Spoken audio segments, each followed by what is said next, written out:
का अगर विरोध नहीं किया गया तो इनका मन और बढ़ जाएगा, और इनका मन बढ़ेगा तो इन लोगों ने पहले भी ऐसे कांड किए थे।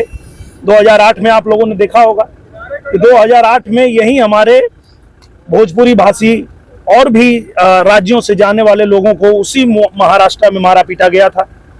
अब ये फिर वही करने की कोशिश ये लोग कर रहे हैं।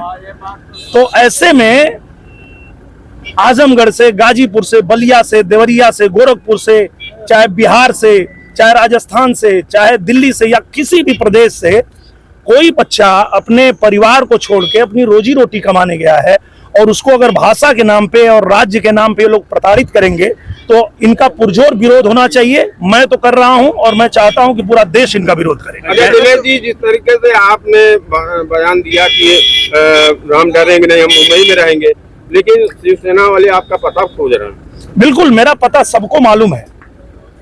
आप महाराष्ट्र में जाएंगे और किसी रिक्शे पे बैठ जाएंगे और कहेंगे कि निरहुआ के घरे ले चल, पहुंचा दी, तो ऐसी बात नहीं है। उनको पता नहीं मालूम है? पता उनको अच्छे से मालूम है, सबको मालूम है। और सबसे बड़ी बात यह है कि मैं अगर उन गरीबों की आवाज उठा रहा हूं तो इनको समझ में अब आया है कि भाई उनके साथ कोई खड़ा है। पूरे देश को ये पता है कि वो ऐसे ही नहीं है, उनके साथ हम भी वहां खड़े हैं। हमारी भारतीय जनता पार्टी की एनडीए गठबंधन की वहां सरकार है, और वो दिन अलग था जब कांग्रेस की सरकार थी और हमारे लोगों को मारा पीटा गया था। अब मोदी जी की सरकार है, तुम्हारी गुंडई नहीं चलेगी, यही बताने की कोशिश कर रहा हूं मैं। अच्छा, ये राजनीति है या वोट की राजनीति है? ये पूरी तरह से कितना सही है? ये पूरी तरह से देश को तोड़ने का काम कर रहे हैं ये लोग समाज को तोड़ने का काम कर रहे हैं। आप देखिए, मैं एक फिल्म बनाता हूं, अभी मेरी फिल्म आई हमारा नाम बा कन्हैया, जो पूरे देश में रिलीज हुई है। उसमें काम करने वाला अलग अलग भाषा के लोग हैं, वो भोजपुरी बोलने वाले भी हैं, मराठी बोलने वाले भी हैं। आप ही के आजमगढ़ में शूटिंग हुई थी, बैंक मैनेजर का जो रोल करी है लड़की, वो मराठी लड़की है, मराठी बोलती है। उससे यहाँ कोई बोलता है कि तुम भोजपुरी बोलो? नहीं, हम तो भाईचारा वाले लोग हैं, हम आपके साथ मिल के काम करते हैं। किसी मराठी को अगर कोई दिक्कत है तो हम सहायता करते हैं, हम अपने साथ मिलजुल के उनके साथ काम करते हैं। पर इस तरह की गंदी राजनीति जो लोग कर रहे हैं उनको रोकना जरूरी है।